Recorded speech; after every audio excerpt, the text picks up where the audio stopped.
Hello friends, ఈ వీడియోలో మనం కొత్తగా రేషన్ కార్డ్ కోసం అప్లై చేసుకున్నా లేదా రేషన్ కార్డ్ లో మెంబర్ అడిషన్ కోసం అప్లై చేసుకున్నా, అదే విధంగా రేషన్ కార్డ్ లో మెంబర్ ని తొలగించడం కోసం అప్లై చేసుకున్నా లేదా రేషన్ కార్డ్ ని సెపరేట్ చేయడం కోసం అప్లై చేసుకున్నా, మన రేషన్ కార్డ్ యొక్క స్టేటస్ అంటే దేనికోసం అయితే రిక్వెస్ట్ పెట్టుకున్నామో దాని యొక్క స్టేటస్ ఆన్లైన్ ద్వారా ఏ విధంగా తెలుసుకోవచ్చో ఈ వీడియో అయితే మనం తెలుసుకుందాం. సో ఈ వీడియోలో మీకు స్టెప్ బై స్టెప్ గా రేషన్ కార్డ్ యొక్క స్టేటస్ ని ఆన్లైన్ ద్వారా ఏ విధంగా తెలుసుకొచ్చిన ప్రాసెస్ గురించి చెప్తాను. సో వీడియోని అయితే ఎక్కడ స్కిప్ చేయకుండా చివరి దాకా అయితే చూడండి.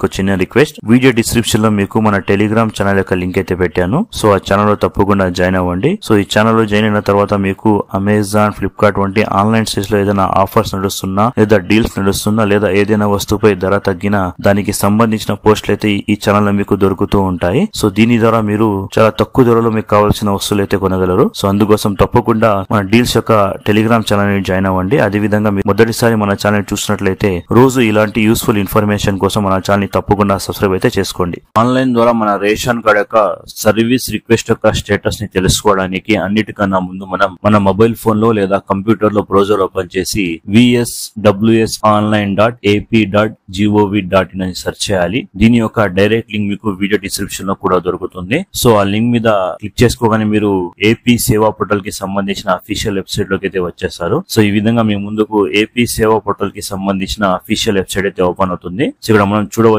దీని యొక్క డాష్ బోర్డ్ అయితే ఈ విధంగా కనిపిస్తుంది. సో ఇక్కడ మనకు పైన బార్ లో enter your Aadhaar, review AP సేవా సర్టిఫికేట్, అదే విధంగా సర్వీస్ రిక్వెస్ట్ స్టేటస్ చెక్ అనే 3 ఆప్షన్స్ ఉంటాయి. సో ఈ ఆప్షన్స్ ద్వారానే మన రేషన్ కార్డ్ యొక్క స్టేటస్ అంటే మనం కొత్తగా రేషన్ కార్డ్ కోసం అప్లై చేసుకున్నా, మనం రేషన్ కార్డ్ లో మెంబర్ ని యాడ్ చేసుకోవడం కోసం అప్లై చేసుకున్నా, అదే విధంగా రేషన్ కార్డ్ నుండి మెంబర్ ని తొలగించడం కోసం అప్లై చేసుకున్నా, అదే విధంగా మన రేషన్ కార్డ్ అనేది సెపరేట్ చేయడం కోసం అప్లై చేసుకున్నా, దానితో పాటు మన రేషన్ కార్డ్ అడ్రస్ అనేది చేంజ్ చేసుకున్నా ఆ సర్వీస్ రిక్వెస్ట్ యొక్క స్టేటస్ ని మనం ఈ ఆప్షన్ ద్వారానే తెలుసుకోవచ్చు. మన సర్వీస్ రిక్వెస్ట్ యొక్క స్టేటస్ ని తెలుసుకోవడానికి అన్నిటికన్నా ముందు మనకు అప్లికేషన్ నంబర్ యొక్క అవసరం అయితే పడుతుంది. సో ఈ అప్లికేషన్ నంబర్ అనేది మీకు ఎప్పుడైతే మీరు సచివాలయంలో మీ రేషన్ కార్డ్ లో ఏదైనా సర్వీస్ కోసం అప్లై చేసినట్లయితే మీకు ఒక పేమెంట్ రిసిప్ట్ అయితే ఇవ్వడం అయితే జరుగుతుంది. సో మీకు స్క్రీన్ మీద కనిపిస్తున్న విధంగా మీ పేమెంట్ రిసిప్ట్ అయితే ఉంటుంది. సో దీనిలో డేట్, అదే విధంగా సెక్రటరియట్ నేమ్, అదే విధంగా సెక్రటరియట్ ఐడి, దానితో పాటు అప్లికేషన్ నంబర్, ట్రాన్సాక్షన్ ఐడి, ఇలా మొత్తం వివరాలు ఉంటాయి. సో మీరు దేనికోసం అంటే ఏ రిక్వెస్ట్ పెట్టుకున్నారు, డిస్ట్రిక్ట్, ఇలా మొత్తం వివరాలు మీకు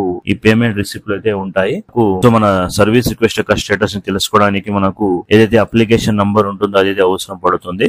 సో ఒకవేళ మీ దగ్గర ఈ అప్లికేషన్ నంబర్ అంటే ఇది పేమెంట్ రిసిప్ట్ మీ దగ్గర ఉంటే ఇప్పుడు నేను చెప్పబోయే ప్రాసెస్ ద్వారా మీ సర్వీస్ రిక్వెస్ట్ యొక్క స్టేటస్ ని తెలుసుకోవచ్చు. అంటే మీరు ఒకవేళ రేషన్ కార్డ్ కోసం అప్లై చేసినట్లయితే మీ రేషన్ కార్డ్ అనేది అప్రూవ్ అయిందా లేదా ఇంకా ప్రాసెస్ లో ఉందా అని, అదే విధంగా ఒకవేళ మెంబర్ అడిషన్ కోసం అప్లై చేసినా కూడా మెంబర్ అడిషన్ అనేది మీది అప్రూవల్ అయిందా లేదా రిజెక్ట్ అయిందా, ఒకవేళ రిజెక్ట్ అయితే దేని వల్ల రిజెక్ట్ అయింది, అదే విధంగా ఒకవేళ ఏదైనా ఎక్స్ట్రా డాక్యుమెంట్స్ కావాలన్నా కూడా మీరు ఈ స్టేటస్ ద్వారా తెలుసుకోవచ్చు. సో దానికోసం మీకు మీ అప్లికేషన్ నంబర్ యొక్క అవసరం అయితే పడుతుంది. సో ఈ అప్లికేషన్ నంబర్ ని మీరు ఇక్కడ కాపీ చేసుకోవాల్సి ఉంటుంది. సో దాని తర్వాత ఇక్కడ మనకు ఏపీ సేవా పోర్టల్ లో సర్వీస్ రిక్వెస్ట్ స్టేటస్ చెక్ అనే ఆప్షన్ దగ్గర మన అప్లికేషన్ నంబర్ ని అయితే ఎంటర్ చేయాల్సి ఉంటుంది. ఎంటర్ చేసిన తర్వాత సెర్చ్ ఐకాన్ మీద క్లిక్ చేసుకోవాలి. దాని తర్వాత ఈ విధంగా మనకు క్యాప్చా వెరిఫికేషన్ చేయమని అడుగుతుంది. సో ఇక్కడ మనం క్యాప్చా అయితే వెరిఫై చేయాల్సి ఉంటుంది. ఒకవేళ మీకు ఇచ్చిన క్యాప్చా మీకు అర్థం కాకపోతే ఇక్కడ రిఫ్రెష్ మీద క్లిక్ చేస్తే మీకు కొత్త క్యాప్చా అయితే లోడ్ అవుతుంది. సో దాన్ని మీరు వెరిఫై చేయాల్సి ఉంటుంది.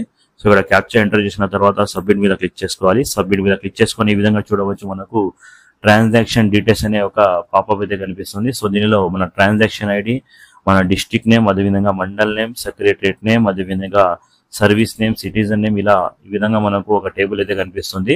సో దీని ఇక్కడ చూడవచ్చు, మనం ఏ డిస్ట్రిక్ట్ నుంచి అప్లై చేసాం ఆ డిస్ట్రిక్ట్ పేరు, అదేవిధంగా మన మండల్ పేరు, అదేవిధంగా మన సెక్రటరియట్ నేమ్, అదేవిధంగా మనం ఏ సర్వీస్ కోసం ఇక్కడ రిక్వెస్ట్ పెట్టామో దానికి సంబంధించిన సర్వీస్ నేమ్ ఇక్కడ కనిపిస్తుంది. సో ఇక్కడ మనం మెంబర్ అడిషన్ కోసం పెట్టినైతే మెంబర్ అడిషన్ రైస్ కూడా వస్తుంది, అదేవిధంగా మెంబర్ డిలీషన్ కోసం పెడితే మెంబర్ డిలీషన్ రైస్ కూడా వస్తుంది, అదేవిధంగా కొత్త రేషన్ కార్డ్ కోసం పెట్టుకున్నట్లే మనకు న్యూ రైస్ కార్డ్ అని వస్తుంది. సో అదే విధంగా ఇక్కడ మనకు సిటిజన్ నేమ్ కూడా వస్తుంది. సో ఎవరైతే రిక్వెస్ట్ కోసం అప్లై చేసుకున్నారో వాళ్ళకి సంబంధించిన పేరు ఇక్కడ కనిపిస్తుంది. సో దాని తర్వాత మనకు ఎస్ఎల్ఏ అని ఎన్ని రోజుల వరకు మన రిక్వెస్ట్ అనేది సక్సెస్ఫుల్ అవుతుంది ఇక్కడ చూపిస్తుంది.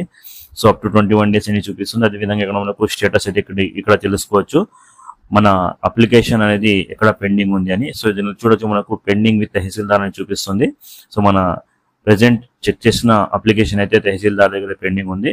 సో దాని కింద మనకు మన ఏదైతే సర్వీస్ రిక్వెస్ట్ యొక్క ప్రాసెస్ ఎలా జరిగింది ఇక్కడ కింద అయితే చూపించడం జరుగుతుంది. సో దీనిలో మనకు ఎప్పుడు రిసీవ్ అయ్యింది, అదే విధంగా దాని యొక్క టైం ఏమి, సో ఇవన్నీ ఇక్కడ మనకు ఫుల్ డీటెయిల్స్ అయితే కనిపిస్తాయి. ఒకవేళ మనం రిజెక్ట్ అయితే ఇక్కడి నుంచి మనం ఇక్కడే మనకు రిజెక్ట్ అని కూడా చూపిస్తుంది. ఒకవేళ అప్రూవల్ అయినా కూడా మనకు ఇక్కడే అప్రూవల్ అని కూడా చూపిస్తుంది.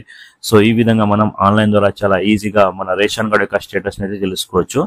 సో ఐ హోప్ ఇన్ఫర్మేషన్ మీకు నచ్చిందని అనుకుంటున్నాను. ఈ ఇన్ఫర్మేషన్ మీకు నచ్చడైతే ఈ వీడియోని మీ ఫ్యామిలీ మెంబర్స్ అలాగే మీ ఫ్రెండ్స్ షేర్ చేయడం మర్చిపోద్దు. అలాగే మీకు ఎలాంటి డౌట్స్ ఉన్నా కామెంట్ చేయండి, మీరు తప్పకుండా కామెంట్స్ కి రిప్లై ఇవ్వడం జరుగుతుంది. అలాగే మీకు ఈ ఏపీ రేషన్ కార్డ్ కి సంబంధించిన ఇంకా ఏమైనా డౌట్స్ ఉంటే మన వెబ్సైట్ www.telugurit.com లోకి వెళ్తే మీకు రేషన్ కార్డ్ కి సంబంధించిన మొత్తం వివరాలు అయితే అక్కడ దొరుకుతాయి. సో తప్పకుండా మన వెబ్సైట్ ని కూడా మీరు విజిట్ చేయండి. Thank you.